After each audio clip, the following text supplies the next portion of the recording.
Tom Brokaw, a news broadcast icon and former NBC anchor, facing accusation of sexual misconduct from two former co-workers dating back to the 1990s. Former NBC News correspondent Linda Vester is talking about her experience. She claims there were two unwanted advances with Brokaw in the mid-1990s, including one in which the married Brokaw invited himself into her hotel room. He leans over with his index finger and puts it on my mouth to silence me and says, "This is our compact." And at that point, he took the same hand, reached behind my head, and tried to force me to kiss him. A second unnamed NBC employee claims that Brokaw put her hands against his chest and invited her into his office.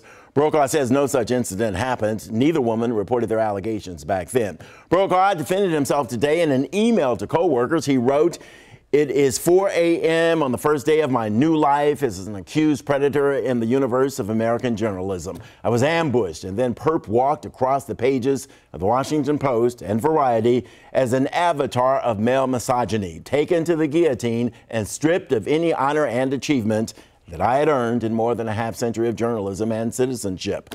I'm joined right now by the president and CEO of the National Women's Law Center, Fatima Goss. Graves, what do you make of this? Let's start with Tom Brokaw. What do you make of this case? You know, I think this case is a real example of why women don't come forward, actually, because as soon as she did, her credibility was attacked. She was called not stable. There was all sorts of digging into. And the reason that people don't come forward is they fear this sort of public retaliation, the public shaming and blaming that often happens.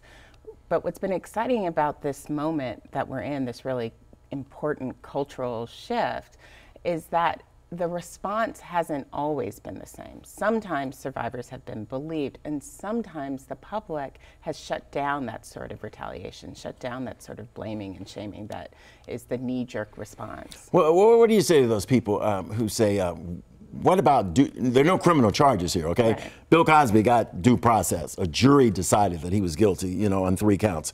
Tom Brokaw at this point is being tried in public. This case is being tried by the public. And there are those that might argue due process. Or is that taking place? You got her side, you got his side. There's an institution that actually has responsibility here, and that's NBC, right? I mean, I think that the reason you see people going to the press is because they didn't feel comfortable using their company's processes. They knew that things weren't going to go anywhere. And so that's the real question.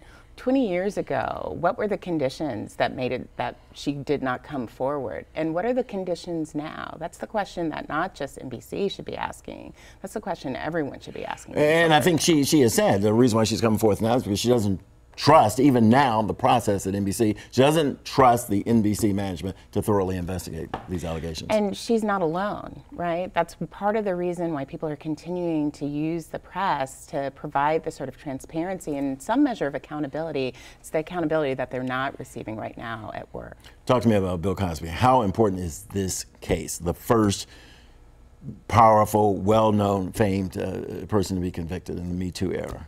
This is critical. You know, we have been watching this case closely, watching the defense attorney in this case really, you know, roll out the typical tactics of shaming the survivor, making it about her and her credibility rather than the long documented conduct that was at stake.